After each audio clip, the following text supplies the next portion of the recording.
सबसे भयंकर कष्ट है मानव के अंदर तृष्णा। ये तृष्णा कभी नहीं जाती।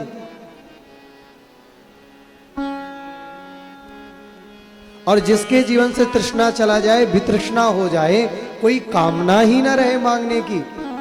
प्रहलाद जी ने भगवान से कहा है मुझे कुछ मांगना नहीं है, अगर फिर भी आप देना चाहते हो तो ऐसा वरदान दो कि मेरे हृदय में मांगने की कोई इच्छा ही ना प्रकट हो।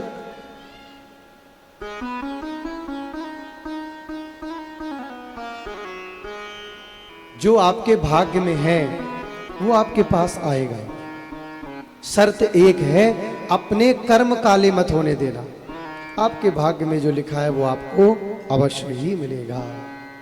नारद जी ने जगाया, वेद वेदांत गीता पाठ सुनाए हैं। बड़ी अद्भुत यहां पर चर्चा की है नारद जी ने। सनत कुमार मिल गए हैं, बोले नारद जी आप परेशान मत होइए, आप इनको भागवत की कथा सुनाइए। हरिद्वार के पास में है, हरिद्वार से पूरा ऋषिकेश ऊपर तक आनंद नाम का तट है, वहां पर भागवत जी की कथा हुई है। सनकादिक वक्ता बने हैं, नारद जी श्रोता बने हैं। और जैसे ही भागवत जी की कथा गाई गई है तो महाराज देखने को क्या परिणाम मिला है कि भक्ति महारानी दोनों ज्ञान वैराग्य पुत्रों के साथ में सामने आकर के प्रकट हो गई है। अब भगवान की जहां कथा हो, देखो कैसे कैसे लोग आए हैं। भृगुर वशिष्ठ शवनस्य गौतमो मेधा तिथिर देवल देवरातो, सब भागे भागे आए हैं। कोई भी व्यक्ति कथा कराए, अगर मानव व्यक्ति विशेष से कोई बैर भी होना, उससे बैर मानना, लेकिन कथा से। अब यहां पर उसी की कथा सुनने में चित्त लगता है जो वक्ता संसार की बातें ना करे, भगवान की बातें करे। आगे आगे कौन गया, बोले धावंतो धावंतो प्याययहु सर्वे प्रथमम ये च वैष्णवाः। जब पता चला कि आनंद नाम के तट में कथा हो रही है तो धावंतो भागे हैं, कौन, बोले वैष्णवाः, वैष्णव भागे। हम सब कौन है, वैष्णव। जो तिलक लगाता हो, कंठी लगाता हो, चोरे लाला, ब्रज की तो भाषा ही, ब्रज की बोली मिठलोनी। यहां जब कोई बुलावे तो ऐसो लगे एक बार के काजे की कोई डंडा से मार रहे हैं। क्यों लाला सुनना रहो, तेरे थू थ्रो दे दूंगा, है। बड़ी अद्भुत यहाँ की अद्भुत भाषा है। ठाकुर जी को भी ब्रजवासी कहते। एक बार कहा भयो कि ठाकुर जी ने अपनी लठिया लगाई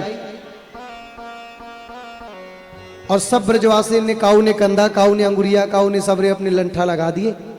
अब 7 दिन 7 रात इकन्नी उंगरिया में ठाकुर जी ने गिरिराज उठाए रखो। अब ठाकुर जी कहते हैं अरे ब्रजवासियों जाओ निक आराम कर लो, नहीं तो बीमार पड़ जाएगो।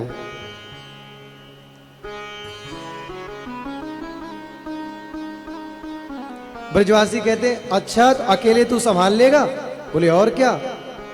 तो बोले हम माटी के मधुकरा लग रहे सब रे, तेरो इतनो भार तू संभाल लेगा अकेले, बोले हाँ। बोले तू हटा दे, हम सब संभाल लेंगे, जा। ठाकुर जी ने जैसे अपनी नेक अंगुरिया नीचे करी, कई ब्रजवासिन के तो लठिया चटाचट चटाचट, बोले ओरे कन्हैया जल्दी बचा लाला, जल्दी बचा। ठाकुर जी कह रहे क्यों आ गए लाइन में, अभी तो कह रहे जाके आराम कर लो। तब ब्रजवासी कहते अरे लाला समझ गए, चल चल ज्यादा भगवान मत बते, समझ रहे तेरी ताकत को, जा पानी ले आ जाके, जा जल्दी भाग जा।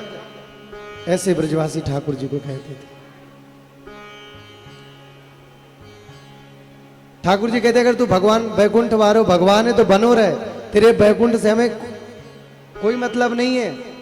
अब पूरी तरह से ब्रजभाषा नहीं आती है, कोई कोई शब्द छूटते हैं, लेकिन अगर तू बैकुंठ वारो भगवान है तो हमें अपने बैकुंठ को दर्शन करा दे। ठाकुर जी ने दर्शन कराया। गंगा आई है, नदियां आई हैं, नग यानी नागा दयो यजुस्तत्र देव गंधर्व दानवाह। ध्यान से सुनना, आज महात्म की बड़ी अद्भुत कथा है। देव आए हैं, गंधर्व आए, नग यानी पहाड़ आए हैं।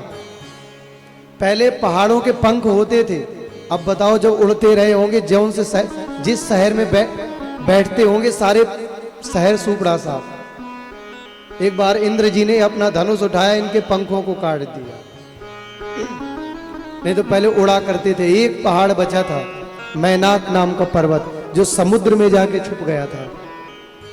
जब हनुमान जी सीता जी का पता लगाने लंका जा रहे थे ना, तो प्रकट हो गया, बोले आपके पिता समुद्र ने, पवन वेग ने हमारी बड़ी रक्षा करी थी,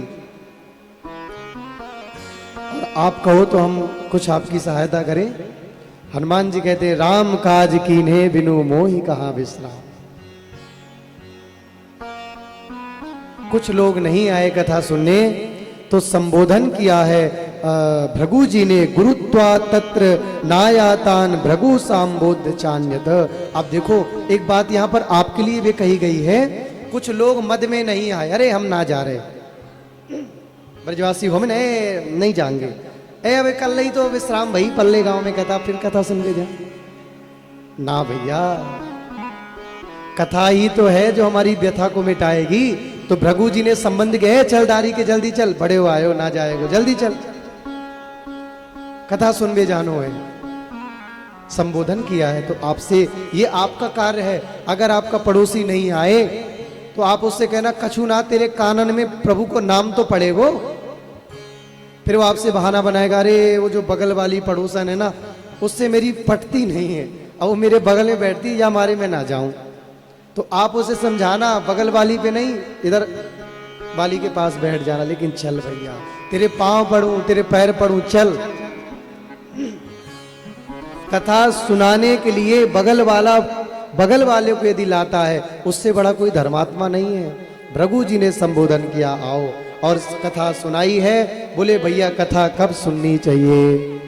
सदा सेव्या श्रीमद् भागवती कथा, यस्याः श्रवण मात्रेण हरिश्चित्तम समाश्रये।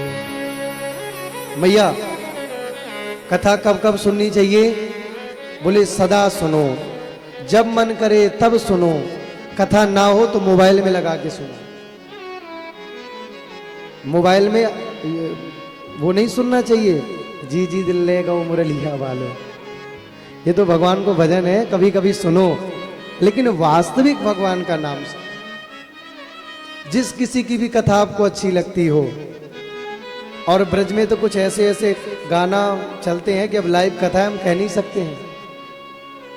अभी तो बीच में एक गाना आया था, चला था ब्रज में ही, हम जा रहे थे कहीं, वो कबूतर बन के आ जाइयो ताओ। अब भगवान से नहीं कहते कि तुम हमारे पास आ जाना प्रभु जब हमारा अंत समय हो, तेरे संगे संग। ये ब्रज की अपना एक आनंद है, ऐसे भी भाषा है। इसलिए उन गीतों को भी नहीं सुनना जिनका कोई विप्राय ना हो, जो भगवान के चरणों में प्रीति न कराते हो, जो भगवान से विमुख कराते हो, ऐसे भजन मत सुनिए। हमारा मन जो करता आ रहा है, इसको थोड़ा सा दूर हटाइए, अब भगवान का अनुरागी बनाइए। मन कभी नहीं आपको कल्याण की ओर लेके जाएगा। नारद जी ने कहा है, सनत कुमारों ने कथा गाई है, और कहते हैं भैया जो व्यक्ति भगवान की कथा नहीं सुनते, जो भगवान के नाम में रुचि नहीं रखते, मिथ्या स्वजन्म जननी जन दुख भाजा, वो जीव केवल अपनी जननी को प्रसव पीड़ा देने के लिए जन्म लेते हैं। देखो कितनी बड़ी बात कहे, जो संसार में आके भगवान का नाम नहीं लेते, मिथ्या स्वजन्म जननी जन दुख भाजा, वो अपनी माता को केवल प्रसव पीड़ा दे रहे हैं।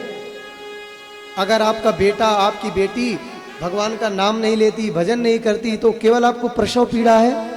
9 महीना गर्भ में रखिए, प्रसव पीड़ा सहन करिए, अब बाद में कबूतर बन के आ जाइए, ये सुनेगा।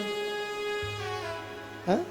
इसलिए मिथ्या स्वजन्म जननी जन दुख भाजा।